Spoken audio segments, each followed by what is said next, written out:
Hello, everybody. Welcome to the Roanoke Valley Libertarian online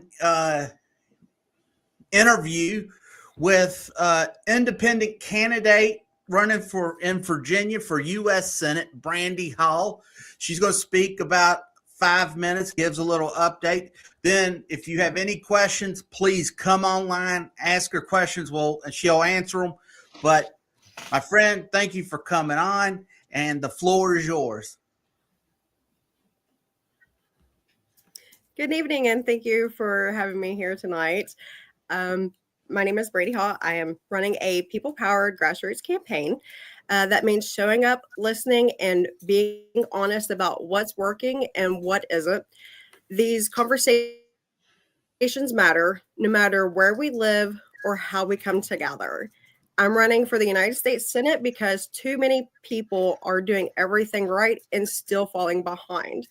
Costs keep rising, wages aren't keeping up, and too many communities, rural, suburban, urban, feel like they've been left out of the conversation. I don't believe anyone should have to wait for dignity or opportunity based on their zip code. I come from a working family. My grandfathers were veterans. My father was a mechanic and a farmer. My mother was in public transportation. I was raised to believe that when something is broken, you don't point fingers, you show up and you fix it. I've spent more than a decade as a mental health professional and advocate, and I'm also a small business owner. That, with those perspectives, is exactly why I chose to run as an independent. Independence isn't about standing in the middle. It's about standing with the people and being accountable to them, not party leadership or corporate donors. What makes my platform different is that it's built around solutions that last. Instead of temporary programs and empty promises, my legislation is built around self-sustaining trust funds. These trust funds are designed to pay for themselves, create jobs immediately, and deliver long-term stability without raising taxes on working families. Now let's talk about jobs, because jobs are what hold communities together. Taken together, my full legislative agenda creates over 1 million jobs in the first year and more than 4 million long-term jobs nationwide. Here in Virginia, that means up to 180 small town job health, environmental cleanup, broadband, infrastructure, childcare, veteran services, and skilled trades. Jobs for teachers, first responders, and correctional officers. We're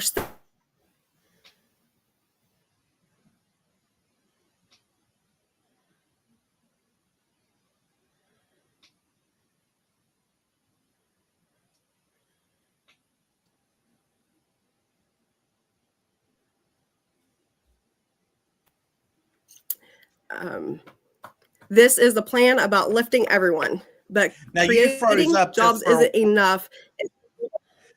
You froze up for a second, just to let you know. So I don't know if you've been, how much you had been. Yeah, I've seen that. Okay, cool. Okay. Okay, are we good now? But creating jobs isn't enough if people can't afford to live.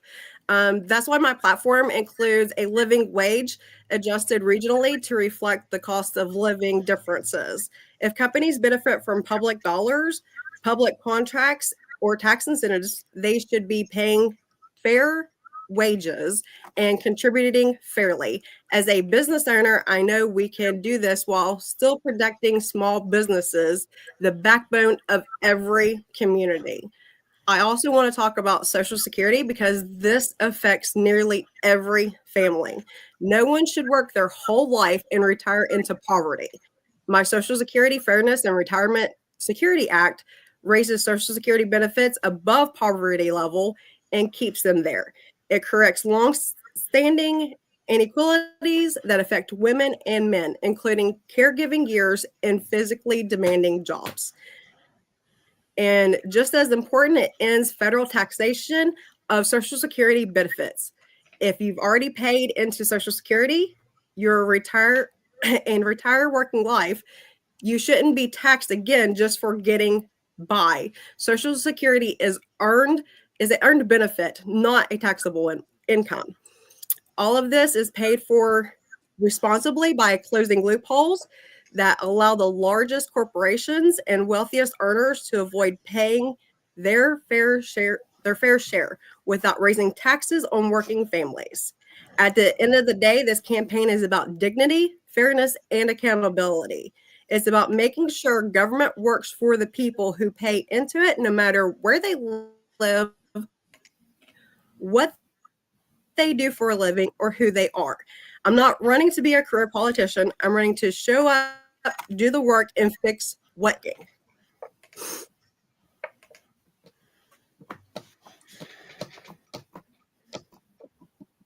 Okay. So that was the end of your speech. I didn't want to cut you off and break your train of thought like I did just a second. No, you're all good? Oh, you're good. All right. So let's start off with you running as an independent. Last year we had 24. We had Tim Kaine ran against Hung Kao.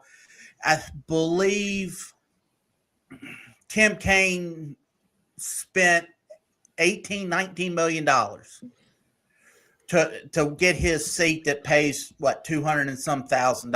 So he was buying more than he was not buying to get that seat. He was buying power. How do you expect? What are you looking to get so you can combat such a high number in donations? Right. Well, since I'm running a grassroots campaign, I am selling like T-shirts, things like that to help with monetary. I also have people that are donating to my campaign. There's a lady in the region close to Tennessee in District 9 who has offered to pay for some signs, who has, is helping my campaign a lot in that area. Okay. I know all about District 9. That's where I actually reside. So I know how it's formulated. I know how to formulate it. I know how it's run. Yeah, we got the redistricting. We can go into that mess later. But yeah, the redistricting situation put me in 9. I was in 5 and now I'm in 9. Was a 9 chair. Was a chair at the state. And, I mean, I go through different things for the Libertarian Party. But my first question would be, so this is good that you're already getting money to ideas to raise fundraising. It's a great thing. And have somebody help already. Like, it's a good thing. It's hard to start off with basically nothing. I was looking here. How do you expect to pay for some of these plans? Like, I see, like, let me see. I like some of the things like entering veteran homelessness, like we hear. Obviously, I'm reading your thing here about reproductive rights. So I'm going to guess you're pro-choice based on what I'm reading there. Yes, yes, absolutely. What do you want to do for jobs wise, infrastructure? How you expect to gain jobs if elected in this area when it's already hard enough to do that? And how do you expect to keep taxes low to pay for that? So the legislation that I have been working out they are trust funded legislation. So in the federal government, there's some accounts that have billions of dollars that's not being used anywhere. It's literally just sitting there. So I'm wanting to use those trust funds through those accounts to fund that, but also by taxing the wealthy, the 1% that are currently avoiding taxes. They need to pay their fair share. So if you own a business that's 99 or plus employees, you're going to be paying your fair share of taxes. Understood. Okay. Ryan, go ahead. I'll let you go back. Yeah, that's fine. So what's the fair share? I mean, it's easy to say. Taxing them appropriately for their business prospects. Correct. But like the reason being I'm asking that question is there's so many times people come out and say, let's give a livable wage. Let's have a higher minimum wage. But like, well, and then you say, all right, $15. No, we want $20. Well, what's that? What's the number that you're saying is the fair share? Because right now, from my understanding, most of those rich folks are paying well over 50% of, if not more, of what we're spending now. So how much more do we do that? Are we going to tell them that, hey, you got to pay in? Because everything comes back down lower. If we charge a business, hey, a tariff, that tariff it comes back to us. It's that silent tax. What have you got a number in your head where you're like, all right, I want to charge everybody who makes X dollars this amount? Not at the moment. I am just currently working on that, as I don't have my full legislative out, but I am working on what would be fair for people. Okay. Well, so what I want to do is I want to try to pump the brakes on your legislation, because I understand you're brand new to this and you're just starting. And as Dean talked about when he ran, and I talked to you yesterday, you're going to have to collect signatures. As I'm talking about fundraising, all right, how are you going to get, all right, small donations, things of that nature? I think that's a great idea. If you can go on and put, if it's a Zazzle store or one of them made to print shops now, so people can go in and buy your yard signs now and not wait for me to have to wait for a lump sum to come in. But what about your team right now? Do you have can you just talk about your team, your plan to get that 15, because you got to get 10,000 signatures, that valid signatures, and plus 5,000, or at least 5,000 for any that were bad. Can you discuss a little bit about that? Yeah. So what my team and I are planning now is I am doing a meet and greet in Virginia in all 11 districts. I have people that are going to help me go out and collect the signatures in those areas for those districts. I know that 10,000 is the number, but my goal is to be about 12 to 13,000 in case someone decides, they accidentally put the wrong address of what their voter's registration card was in, things like that. So I want to make sure that I have over those 10,000 signatures. Okay. Now, what about your team? Who do you got right now? I have a team of about 10 people that are working in various areas. I didn't know if you could. I definitely need volunteers. Right. Treasurer, do you got a good treasurer? Because that's a really big thing. Yes, I do. Okay. And you got a campaign manager? No, I do not have a campaign manager as of right now. And then what about web design, things of that nature? Because social media is I'm 50, so in turn, I know I've never gotten Facebook to be what you can get out of Facebook. There's some young kids that they can TikTok and Snapchat and things of that nature. Do you have a social media person? Yes, I do have a social media person that's doing my platforms for Instagram, Facebook. I'm going to be opening up an X account. I have not yet. There's a TikTok, Facebook, and a Threads. Okay. Yeah. I mean, there's so many because you got Blue Sky. You've got. Oh, and I have a Blue Sky too. Okay. And then, you've got Blue Sky, True Social is very much getting into an echo chamber. You're going to be yelling at people that are either left wing or right wing, whatever the case might be. Right. So I go back to that. You're running as an independent. I see your platform, and where do you sit social on the spectrum of politics? What do you consider yourself as? You consider yourself a libertarian? You consider yourself just as pure independent? You consider yourself a Democrat, a socialist Democrat? Because there's some stuff that tells me, as someone who can read this well, that you're definitely left leaning. But I can't really tell what, where you stand on certain things. Well, I'm definitely left leaning on certain things. The reason why is because I want to, if I make it into the U.S. Senate, I want to help with legislation that helps people, not hurt people. So that is my whole thing, is helping others, helping Virginians. So I don't see any stance on the war. I see it with veterans. What's your stance on war and powers of war? I don't think that we should currently be in war or creating wars. Honestly, we should be funding education instead of funding wars. That's my personal opinion. Very libertarian answer there. I did like that. Very libertarian answer.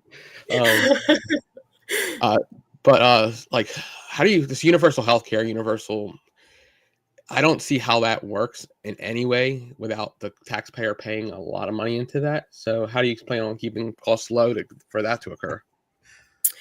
So actually, if we would implement universal health care, it would actually save, I think within the first year, $1 billion for the federal government. Because people are literally dying waiting for good health care. Like my brother, for example, he just died last month because he had cancer, and he was 39 years old, the same age as me. And he was too poor to get, insurance for private, and he was too rich to get Medicaid. So he fell in the loophole where millions of people already are, and he ended up passing away before he could even get his cancer treatments. That's awful. And I apologize for that happening to you and your family. That's definitely a rough thing to go through. And like millions of Americans, that's what they face every day. And we shouldn't be in that position to where people are dying waiting on good healthcare. Some of the problems with healthcare is we're overregulated. Yes. Number one. So you've got to, and if by just getting rid of a lot of regulation, you would lower the cost. Yes. And also, I think you have laws that are currently in place, courtesy of Democrats and Republicans, where, and it does not come to my mind, and I don't want to give it a bad name, but there's a law where you cannot have a competition in going down into Southwest Virginia, deeper down there, because you've got to make sure Carilion or one of the other hospitals is able to make money somehow, So in turn, you limit the competition. And by breaking that, now you've got to start competing. And I think that's something that should be looked into. Even going outside of Western medicine, I can tell you a story where I know a gentleman who had his he had diabetes, but his toe was swelling up, and they were going to cut his toe off. And the VA said, well, we're just going to cut your toe off. Now he goes to a holistic individual who, here's some colloidal silver. He never said that I'm going to cure you, but what he did was, when he gave him the vitamins, colloidal silver, and things of that nature, his toe went down. They did not cut his toe off. But I'm not allowed to talk about who said this because it goes against the FDA and so forth and so on. So I think there should be some individuals who should, some things should be put into that nature, Okay. Like I said, regulations, there's so many regulations that we would lower costs right off the bat. And like I said, so let's just go back. And I know I told you, Dean kept pulling you into the deep waters of your policies, but I want to know exactly more about you. Okay. Because, all right, I know what your ideas are. You gave your 5-minute speech. I got that. Tell me, you're growing up, were you always into politics? Actually, sort of. So growing up, my dad would take me to, inaugurations. He would take me to meet candidates that he supported, things of that nature. So he wasn't he didn't ever run, but that was always part of my childhood. Okay. And what was your family? Were they left leaning? Were they right leaning? Were they left leaning? Did they talk politics? Okay, so they did. You're coming from a left leaning. Now, how far left would you say? When you say left leaning, that today's world, we've got the Zoran Mondani in New York, who's a Democrat socialist, for what that's worth, and then you've got people who are saying, "Hey, I'm a Democrat, but I'm not over there. I'm a Robert Kennedy, John F. Kennedy." Where do you see your left leaning? I think my dad would pretty much say probably a Kennedy. Okay. Gotcha. Talking about Korean, sorry about that. I had a phone call from a Korean person. Yeah. Okay. So, so you grew up there, and so what about your childhood? I mean, what would make you want to go? Let's go, because what you're going to be told. I'll tell you exactly. No matter who wins, no matter who loses, you spoiled the vote. I'm actually hoping to win, so I don't spoil any votes. Right. So. Are you prepped for that mentally? Because you said you're 39. Absolutely. Okay. So, because I know I constantly get told, it depends on where I'm standing. If I'm here, I'm supposedly taking votes from the Democrats. If I'm up in this part of the state, I'm supposedly taking votes from the Republicans. What's some of the battles are you seeing right now? You're seeing what have you looked at and went, okay, these are some already, I got to make some adjustments here. I'm going to have to have you seen anything like that? Does that make sense? Yeah, so some of the adjustments I think I have seen is, people saying, well, they don't feel represented by either party, Democrat or Republican.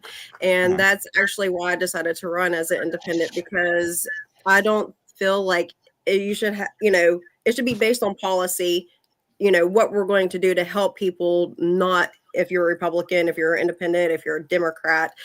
So I feel that, getting votes a little bit of everywhere is probably going to be the strategic plan to winning this thing. I know 1 in every 5 voters in Virginia are independent. So they, look at the candidate and they're like, this is what they can do for me, or this is what they can do for me. And then I decide my vote right before going to the ballot box.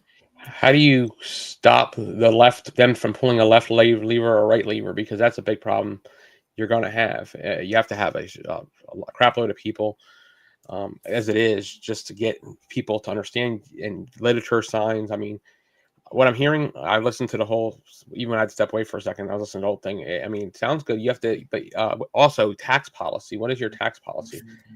What we're trying to do, Dean, real quick, and I know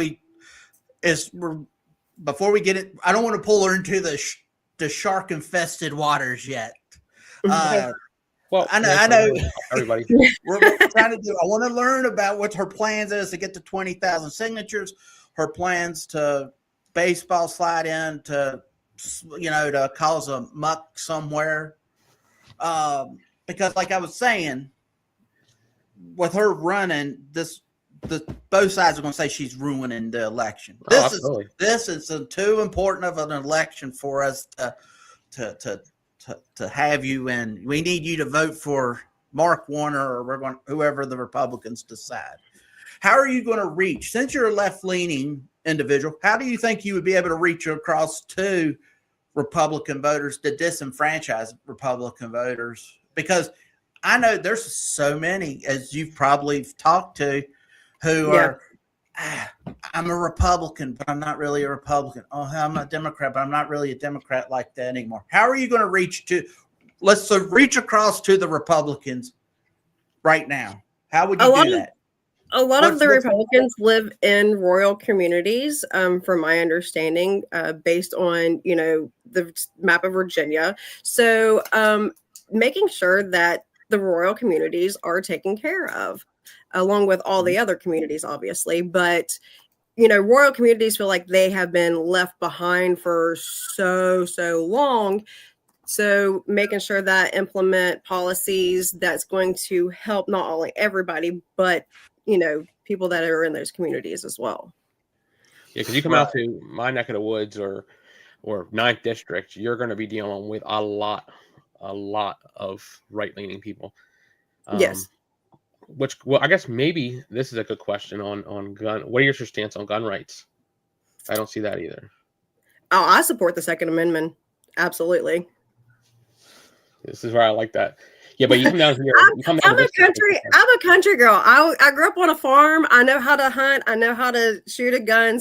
So I absolutely support the Second Amendment. What did you do for what do you do for what have you done for a living? So I actually am a mental health professional. I am a recovery coach, a life coach, a trauma coach. On top of that, I am a small business owner. I own a thrift store. I did own a handyman service, but that I decided it's too much physical work. So I decided to open up a small thrift store. Okay. That's good. I was going to say with the mental health thing, and this may be a great thing. This is a good lead into what you're professionally talking about and what you've done professionally. There's an issue in specifically rural communities of addiction and mental health. And it's not just with the general public, it's with the fire EMS community. It's with soldiers. I mean, I was in the fire EMS community as a volunteer for 23 years. So I know all about the mental health aspects of things because I've dealt with it. I also understand I've dealt with people around addiction. So you have plans on how to help those individuals and what you could do for those individuals?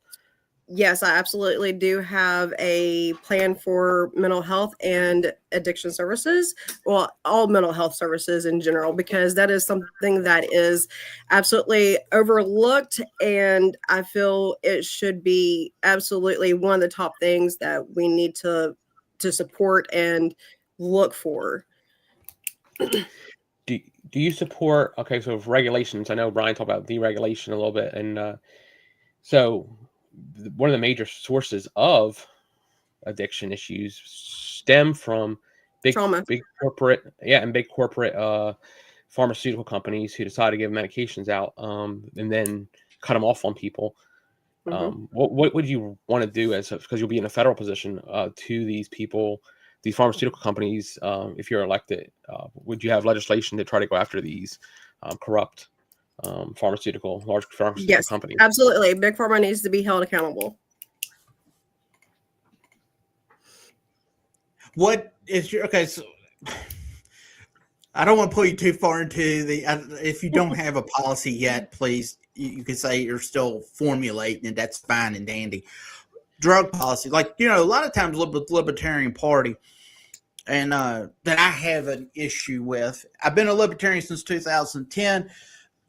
But I'll say it, legalize all drugs. I have no issue about saying it. Now, me saying that also means if we do legalize all drugs, that brings a lot of things to it. So, okay. But I'm also I know that if someone picks up if it's marijuana, we're going to go with, But we'll go with marijuana. I know it's not been sprayed with PCP, or if it's cocaine, it don't have fentanyl and things of that nature. I'm hoping you hope for it. But I can also, it's easier for me to sit here and say, all right, it's because look at alcohol. Alcohol kills people, all the time, and it's still out on the shelf. So what is your stance when you come to mental health? Because then there is some benefits, psilocybin for mushrooms and things for people with PTSD and from the war and so much other thing. What's your stance there? Do you have a stance? I have not honestly thought about the whole stance on legalizing all drugs. To be honest with you, the only one that I actually want to legalize is cannabis as of right now, because it definitely has a lot of healing properties. It is a lot better than alcohol. Alcohol causes, I think it is 8 or 9 different types of cancer: liver cancer, brain cancer, kidney cancer, things like that. I don't ever see a thing saying, hey, marijuana causes brain cancer. Right. Well, the thing is, it hasn't been. Understand, I have never done it. I don't sit here and that's why I'm saying I would advocate for it to be legalized. The problem is, so too often when Democrats have taken the ball and running with it. I get it. They're in power in these different states. Well, what they do, they say we're going to tax it, and we're going to pay for health care, and we're going to pay for schools, and we're going to pay for this. And then they build up the black market. So in turn, I think they do it poorly. So in turn, I want to see it done properly, and not, hey, we're going to legalize them like cigarettes. I used to smoke, but now, they're taxing. Most people that smoke are middle class and below. It's not like it's a rich man thing. So it's almost the bag tax and plastic bag tax in some localities. We pay 5 cents here in Roanoke. That's my big thing. I just want to share that with you. I figured. Okay. I don't know where I was going to go. I just wanted to keep on just along for you. The libertarian part of understanding what Brian was saying, like the legalization thing of all, is so people could get easier. It wouldn't be as much as a crime as it would be a way to get people into treatment easier. It's a double-edged sword. I've never been an addict or anything like that, but I've known a few, and I know how hard it was for them. I've watched people lose their life to it. I've watched friends lose their life to it. I've watched them overcome it. So I've seen both sides of it. And in the fire and EMS world, I've seen a lot that really will take somebody's brain of what you see and try to help this. So, your whole idea on mental health, I love that as, on my side of things, because I kind of connect in that situation with mental health. A lot of people feel like addiction is a moral failing. It is absolutely not a moral failing. So that stigmatization needs to be out of the way. So trauma is absolutely the gateway to addiction and alcoholism, or substance use disorder, I should say, because that covers both bases. And I feel like more people need to know that, rather than saying, oh, well, they're just a junkie or they're just an alcoholic. They've done this to themselves. What actually happens is when we pick up that drink or that drug, our brain rewires itself to that trauma, and it gives us a release of how we weren't until after the trauma was there. I mean, how long have you been doing? Go ahead. Well, how long have you been doing the mental health thing? So I started doing mental health in 2012. Okay. What led you to that? I started working for a company that helped with people that had major mental illnesses, bipolar, schizophrenia, schizoaffective disorder. So I ran a day treatment program, and I taught them day-to-day living skills. And then it just progressed throughout the years, and I couldn't get enough knowledge, or I couldn't get enough of the mental health aspect, because it is so, the brain is awesome. It is absolutely awesome. Right. I guess this is not even going to be questions, more a suggestion. I suggest you take this mental health and this key part of it to when you're running, because I think that's going to help connect you to specifically people in the rural areas out here in the 9th district, where it's rural, a lot of issues with substance abuse, a lot of issues with all types of things out here. And this area is like Brian is in the city of Roanoke, so he's in an area that's not great either, but I mean, it's more reach to than the rural community. And when you're out in the rural community, we have issues with EMS and fire units. Like, and I'm trying to push back against for waiting for so long for ambulances. Is there a way in a state level or federal level that you could, I don't know if you know that some states EMS is not an essential service. Yeah. So, would you push for making EMS an essential service? Yes, a bill absolutely. national? Absolutely. Yeah, you know, where I lived in a rural community when I was growing up, same thing there. It takes 45 minutes to an hour for the nearest fire department or ambulance service to get there, and most of the time people are dead by the time they get there, just because they're so far stretched out. I was just talking to someone earlier today because volunteerism has truly dropped off big time, and because that's pretty much it. And Dean can correct me if I'm wrong. I believe that's most of the fire departments are volunteer. Correct? Where I'm at, yeah. Well, I mean, just nationwide. Volunteerism is dying because too many hours for certifications, not enough time. People work multiple jobs because there's not money. Yeah. That's what causes the volunteerism to drop. It's not that people don't want to volunteer; is that they have to make money to pay. They have to make money to live. Exactly. Well, one of the things that, and I won't get into. Please don't get into. Today was the day that President Woodrow Wilson signed in the beginning of central banking with the Federal Reserve. And that since then, the U.S. dollar has died greatly. It's dying now. So in turn, you've got to strengthen the dollar. You know, it don't mean you can sit there and give us $100 minimum wage, but if the dollar's dead, then it's not. There's no reason to push it. You know what I'm saying? Again, I'm wearing a Bitcoin versus the world T-shirt, and I mean that's something that you got to get. Central control of things does not work. Most things will it gets just bloated, it balloons up, and then it dies and it kills everything that's standing with it, you know.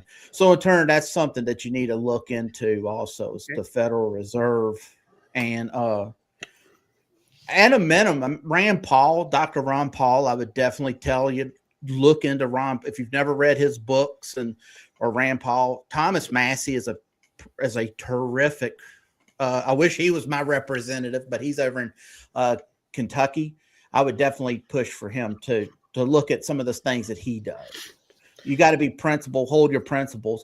What's the top 3 platform issues that you got that you're like right now? If you were to go out there, you're going to be trying to get someone to sign your ballot. What's the top 3 things you're going to say?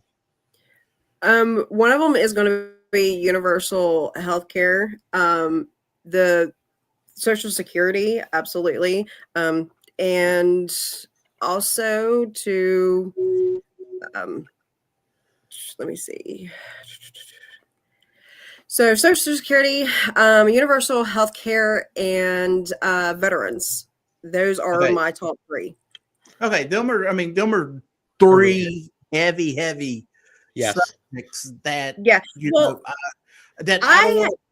I could get you to start answering them right now, and I want to tell you what would happen because you could start Q&A-ing me, and I'm going to be saying stuff, and then you're going to be like, hey, he's factually wrong here. You know, something's not screwy. There's some things it's because it's so massive, you know. Yes. Take your time. If you're the top 3, get with people that are very solid. And because I always believe, even though I'm a libertarian, I'll throw all the ideas on the table and then what's the best for society. All right. And it's not going to mess with the largest minority in the country, and that's the individual. It don't matter about, if you is it going to mess? I don't want to sit there and take Dean's rights away just so I can feel safe, or your rights away to feel safe. Right. How do we do it? But I'm not holding on to any idea. Any idea can be. I'll look at. There's some ideas that are just like, that don't work. So in turn, that's what I'm really stressing for you, and I hope that you and your team can look at. Them are, like I said, because when I came out of the Navy, I jumped in. The reason I left Republicans was because of the foreign policy. I saw how veterans are being handled here. and it's not, Yes. but the Democrats aren't helping you either. Oh, everyone's come up and say support the troops and put their little yellow ribbon on the car. Right. And that's what I see a lot. So one of the things that I really want to work on is the mental health aspect for veterans, also better health care, and absolutely zero homeless veterans within 5 years. That is one of the few of the things that I'm working on for the veterans. Right. So you want to laugh at something? He came from the Republican Party. I came opposite. I came from the Democratic Party. So I understand where you're coming from. I believe the reason I left them was because he came too socialist for me. And the libertarians just line up a lot better. Like, you can have leanings on both ends. Like, I become more right leaning, and he's become more left leaning, just because that's how in the Libertarian Party, at least, is what it seems that it happens. You learn more about the other side, and you just become more of an independent and more fused on knowledge. One topic I know that is heavily talked about is LGBTQ. And so, what's your stance on that? If you have, I am full force for everybody's rights. On every end of the spectrum, everybody deserves dignity and respect. Absolutely. All right. So what about like basic things? We just had the bill passed in Congress. I don't know which one, for children, gender reassignment. I you know what? That's very hot, but I've already said it, so we're going to let it. If you have a stance on it, you're more than welcome to go for it. I just don't want to. Tonight was supposed. I wanted really to you to be just introduced to the audience. Because I'm not going to immediately sink your boat like with some stupid comment. You know what I'm saying? Right, so please, right. if you've thought about it, because I don't care about different things. I mean, there's a lot of things that's not on my. All right, here's the big my world. We got to worry about this, and I'm going. Oh, don't some things are just out of here. I'll worry about that later. Do you have a stance on that? Since they passed the bill, I honestly have not done any research or anything into that, so I really honestly don't have an answer for that. Okay, that's kind of good though. I'm going to cut I'm cutting the line because like I said, come January, March, when you're collecting signatures, you got to have a stance on different things. And your best stance, if you don't know, write it down and say, I'll give you an idea. Let me come back with it because I don't want to give you some bad information. Some people have this fantasy that you're going to walk into the Senate and you know it from the beginning of time till now about the subject. It's so, like I said, it's a lot. It's a lot there. So just just have your notebook ready, because what you hear, if it's a red flag law, because if you're in mental health, that turns into the Second Amendment. Mm-hmm. Like, I'm not big on the red flag laws just because of there's so much where it can be taken away people's rights. I understand the concept of it, but is there a better way here? So I guess that kind of leads into what's your thought on criminal justice reform? Well, hold on one second. Did you have anything to say about the red flag laws or anything? I apologize. I haven't really looked into the red flag laws, so that is something for me to absolutely look into and research and see, what people were saying about that. So I will definitely look into that. Right, because with the state of Virginia switching so heavily Democrat, and they're going to have the gun laws are going to become outrageously, and they're not even going to be. It's going to be out of. Not because you're thinking about it, it's because, we got to protect. And I'm going to put the children in there because that's what everybody gets sad about. But in reality, it's like the 10 magazine, like 10 bullets in a magazine, as an example. In reality, that don't work because you need more bullets in there. Just because I pull a gun and we start firing at each other, more times you'll miss than hit your target. But please go ahead. Now, Dean was talking about the criminal justice reform.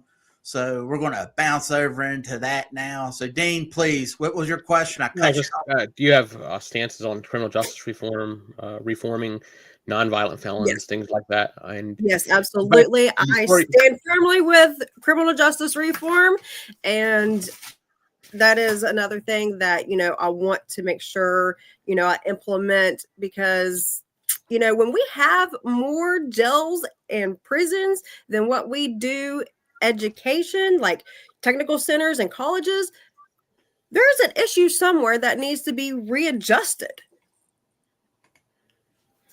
Absolutely. So, yeah.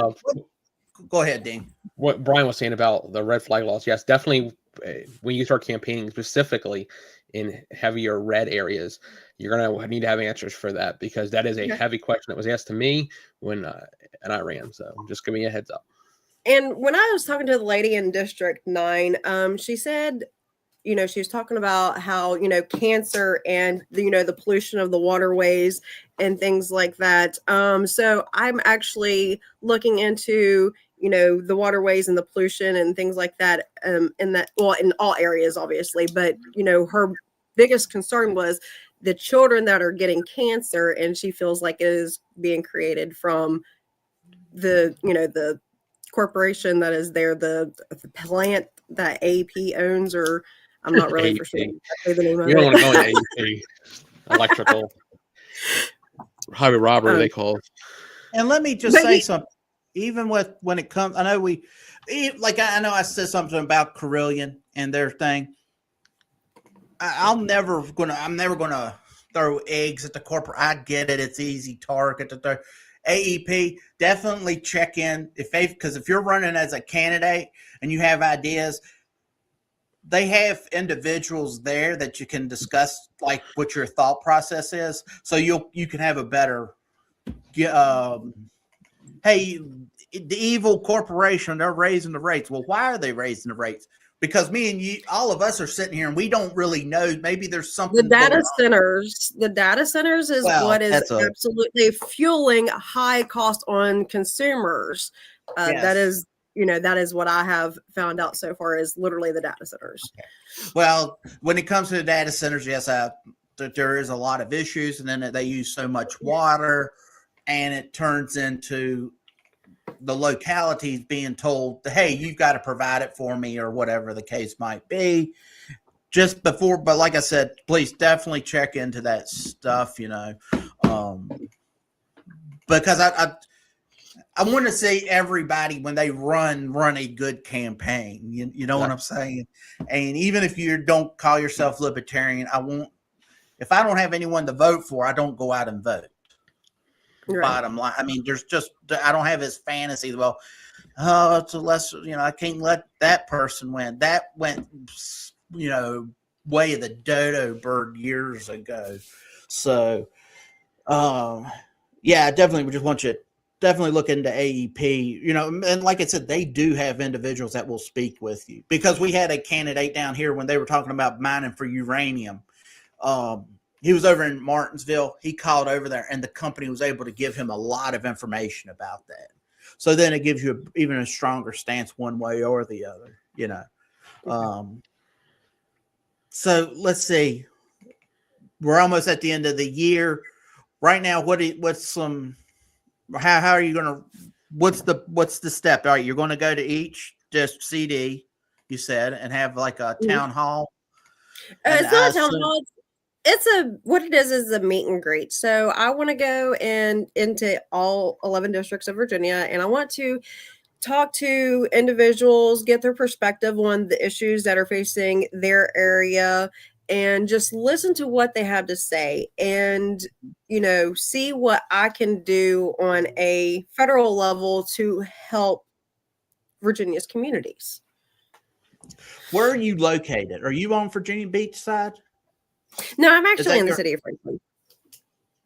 City of what? Yeah. I'm on the Virginia Beach side. Yeah. Okay. City of Franklin, not far from Virginia Beach. Yeah. All right. I guess another question would be: do you have a family, kids, spouse, anything to that nature? Reason being, are they excited for you to do this? I have 3 kids, and they're all a little bit like, okay. One's like, let's do it. Let's rock this out. Another 2 are like, we don't do politics, so let's go, Mom. So Okay. So just be cautious as a past candidate, and I'll talk to you offline on some other things, but be careful. They will use any means. Your opponents will use any means necessary to come at you, and I mean any means necessary. All right, so you've got that, and let's see, is there anything else? I'm trying to think of some questions, because I really want to just, once again, like I said, you're going to come out, you're going to be a punching bag. It's going to be you've hobbled yourself, and you're going to climb Mount Everest now after you've hobbled yourself. Yeah. That's mentally, what do you do? And I know this is going to sound strange. What would you do to keep yourself level? Because you got the stress of family life. You said you got 3 kids. Now you're going to have politics you're the punching bag on the politics side.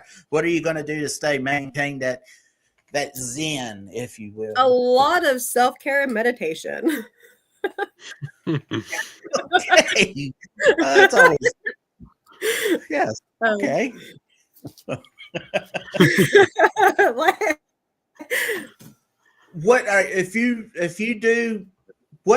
If your goal's to win, do you have like, all right, if I don't win, these are other issues that I'm trying to, because like sometimes for me, we run libertarian candidate, our goal's 10%. I want 10% or 15% so we can be a major party here in the state of Virginia, right? Do you have like, this is my, all right, if I don't win, these are the other things that I'm going to have to hit.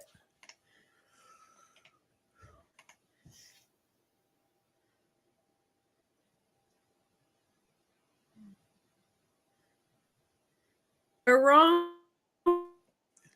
Hold on a second. You're froze up again.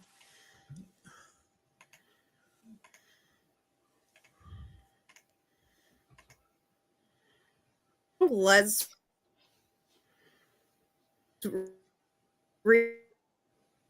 reevaluate where I went wrong. You're still froze up. Do you want to? And I do have a question here from someone. Okay. What did you say? Are you there? Yes, I'm here. You're good to go now. Okay. What did you have? Like, these are like, if I don't win, hey, as long as I hit this gold and this gold, it's been a success. Or do you want to just keep that to yourself until after the election? I honestly, if I don't win, I'm just going to pick up where I started from and continue on and do it till I win it. Sounds good. All right, here we got a question from an outside guy. He said, what about nuclear power? I guess where we were talking about AEP, have you looked into nuclear power, some of the smaller stuff? Let me keep that up there for a second.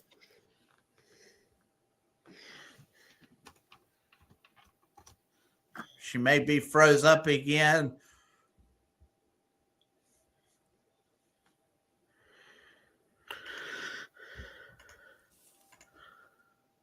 All right. So far, let's see. I think she's I hope she's rebooting. We'll pull her down. Let's see. And once she comes back on, we'll yank her back up. But this has been Brandi Hall. You can see more from her. Please go to her website right there. You can find out more about Brandi Hall for ussenate.com. That's where you can see more stuff about her. Once she comes back online, here she is. Welcome back, my friend. I'm so sorry. All right, so you did get a question. Rat Zap T-shirt. What about nuclear power? I have not looked into the nuclear power issue yet, but that is definitely one of the things that I want to look into. Okay. And I know you gave me a date last night about potential dates when you're going to be here. Is that still confirmed, or is that confirmed with the date you gave me, or are you still looking at? Yeah, that is confirmed for the date that I'm going to be in Roanoke is the 21st of January. 21st of January. That's great. Yeah, and I'm going to be in District 9 on January 7th and 22nd. So I absolutely have a flyer that I can send to you for the 22nd, by the way. Do you have the locations planned where you're going to in the 6th? Yeah, the 7th. All of these spots are big, you know. Yeah. On the 7th, I'm going to be... Where's that? Let me look real quick where I'm going to be on the 7th, and I'll let you know. Cora, Virginia. Cora, Virginia. Does that sound correct? Virginia. Hey, you got anywhere that? I'm going to look it up. Carbo, Virginia, Russell County. I'm going to be in Russell County on the 7th. Oh, she's way down, way down. Not okay. Yeah, that's where I'm going to be is there. All right, so you'll be in Russell County on the 7th. And then when you come to Roanoke on the 6th, do you have a place already planned? Or the 6th, you said you were going to be here on the 21st. No, the 21st. The 21st, I'm going to be there. Do you know what place location yet, or you'll let us know? No, I'll let you know because I don't have a place yet for the 21st. Okay. And for the 22nd, I'm going to be at Weber City at the firehouse. Weber City at the firehouse. Okay. Yeah, once you get that stuff, I mean, I'll share it with people and let them know. Exactly. In case they're interested in hearing more about you, because like I said, more people stay home than actually come out and vote. Right. And that's what you got to attract. You got to attract NOTA, plus all the disenfranchised Democrats and Republicans that are out there.